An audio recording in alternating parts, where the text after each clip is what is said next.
Hello mga kasari, hello mga sisi ko, good morning, good morning, good morning. Kumusta kayo mga sisi ko? So magbo-voice over lang muna ako saglit.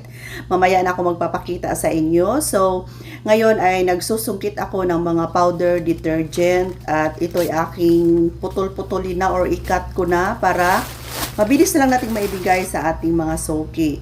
So, yung mga nakalagay natin na detergent powder dyan na nakakat na ay nabawasan na. So, gusto kong punuin yan mga sisi ko. So, alam nyo ba sa ngayon ako'y nahihilo kasi nga katatapos lang ng time na yan ako'y nag-vlog. Katatapos lang ng lindol dito sa amin ng 5.6. Pero ang pinakamalakas na 7 plus ay nasa Davao po. So, nahihilo pa ako pero kailangang kumilos mga sisi ko. And step by step lang ang trabaho na gagawin ko kasi napakaraming trabaho sa tindahan, walang katapusan, plus nasa loob pa ng bahay. So ayan, si Kuya Dave pala ay umalis, bumili ng bigas. So hindi ko na sana siya paalisin pa kasi nga po 'di ba naglindol and kinakabahan ako, na nervous ako mga sisi ko, pero sabi niya pag hindi siya umalis, wala na kaming maibenta pang bigas kasi naubusan na kami ng bigas. Meron naman pero mga ilang kilo na lang yung natira. So, ang price ng aking mga powder pala, gusto ko lang i-share sa inyo, yung aking Ariel ay 18 pesos. So, may wings din tayo dyan, 8 pesos. So, yung Sorb ko ay 9 pesos. So, disclaimer lang mga sisi ko, iba-iba po tayo ng price. Dahil magkaiba po yung location natin at magkaiba yung supermarket kung saan tayo namimili. So, ayan mga sisi ko, sa ngayon, ang aking lagayan ng mga powder ay kung nakita nyo, ito'y carton pa lang. Nangihinayang ako kung itapon ko kasi matibay naman and syempre baka tipid tayo, di ba? Kung box lang muna yung gagamitin ko. So yung aking lagayan pala ng mga powder ay yung box yan ng juice at box ng cornetto. Yung malalaki ay box ng ice cream na cornetto ng Selecta at yung mga maliliit naman ay box yan ng tetra na juice mga sisi ko. So, isa ngayon, hindi muna ako nagpalit pa ng mga organizer para sa aking mga detergent powder. So, yan lang muna. Pagtsagaan ko lang muna yan, mga sisi ko. So, wala pa tayong budget ngayon. Relate ba kayo mga sisi ko na minsan sa pagmamadali natin, mabutas yung item, ma-shampoo man yan, ma-detergent powder man yan, o ma-liquid ba yan? Diba? So, tayo na lang yung gagamit kasi nahiya naman tayo kung yun yung ibigay natin sa ating mga customer. Kaya mas maganda kung ganito yung gagawin natin, ikat na lang natin para kung mabilisan, syempre mabilis na lang natin maibigay sa ating mga suki. Okay, so mas maganda talaga mga kasari na organize yung ating mga item kahit na luma yung ating mga kagamitan sa tindahan. Basta't ang mahalaga ay yung ating mga item ay nakikita natin agad pag may bibili. Finally mga sisi ko, tapos na, ayan. So maganda na tingnan, full stock na ulit ang ating mga detergent powder na nakaputol-putol na. So kung napansin ninyo, itong mga item na to ang mabenta dito sa aming tindahan. So hindi ako bumibili ng mga item na natutulog lang mga sisi ko.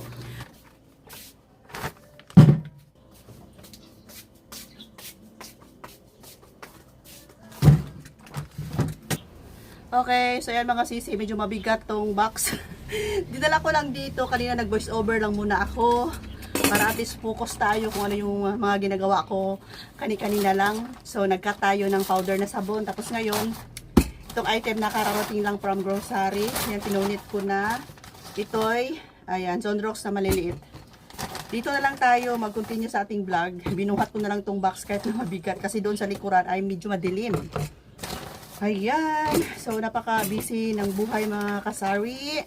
10 maliliit na Zonrox, ang benta ko ay 12 pesos na. Kasi yung puna nasa 9 pesos na. So yun mga sisi ko, nabanggit ko na kanina na naglindol.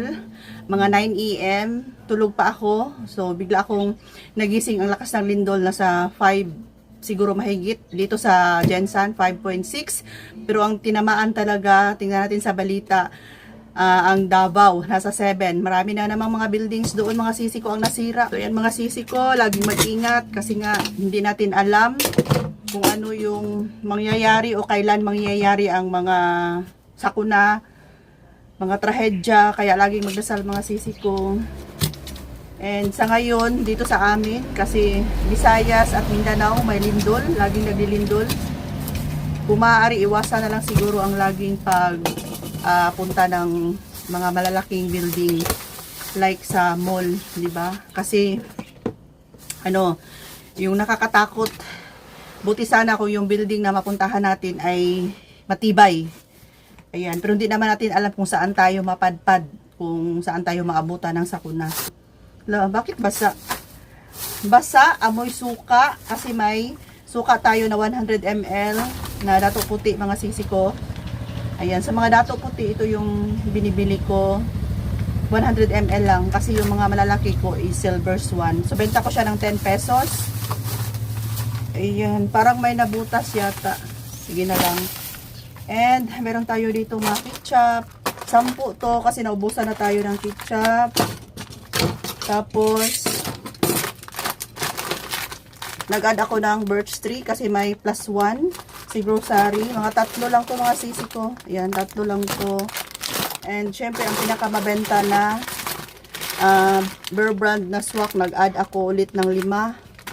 Ayan, 5 to. Tapos, meron tayong Milo na 5 din siguro to. Ayan, Milo. 5 to, mga sisi ko. Mang Tomas. 5 oyster sauce, mga sisi ko. Ayan, oyster sauce. Tapos ito, wala palang ibang chichirya. Naubos na yung chichirya natin sa tindahan. At so ayan, thank you Lord. Nakauwi na si Kuya Dave galing palengke.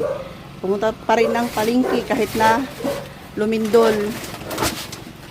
Tapos, nakabili siya ng maliliit daw na bigas kasi mabenta dito, mga sisi ko, yung maliliit na 5 kilos. Uy, pag anong trolley ni mo? Imong cart. Yan na. Walang. Kaluoy sasakyanan. Kawawa yung sasakyan, mga sisi ko. Ayan. Tuloy natin yung chichirya na lang. Kawawa yung sasakyan. Nabigat. Bigas ang karga. Short naman to. 12 bantoy mong dala. Kulang kaya hapon tong 12. Daghan tao sa palengke? Ha? Daghan tao gyapon? Ha? Ingaw. Mingaw? Uy, nanguli sila. So, 4 lang ang maliit. So, yung mga sisi ko, kinuha muna ni Kuya Dave yung kanyang trolley kasi napakabigat nitong bigas na tipa 5 kilos. Hindi niya kayang buhatin. Mabali ang kanyang baywang. O, tingnan niyo mga sisi ko. Ay, 2 palang ganyan kinuha. Oh, kaya pala yung pera na pinadala ko 12,000 sakto lang daw, kaya pala. So malaking tulong, buksan natin. So malaking tulong ang trolley ni Kuya Dave.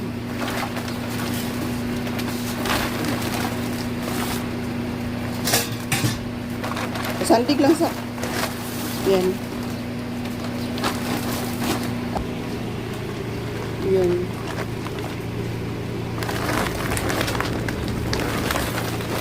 Okay, di ba? Ako na magsirado.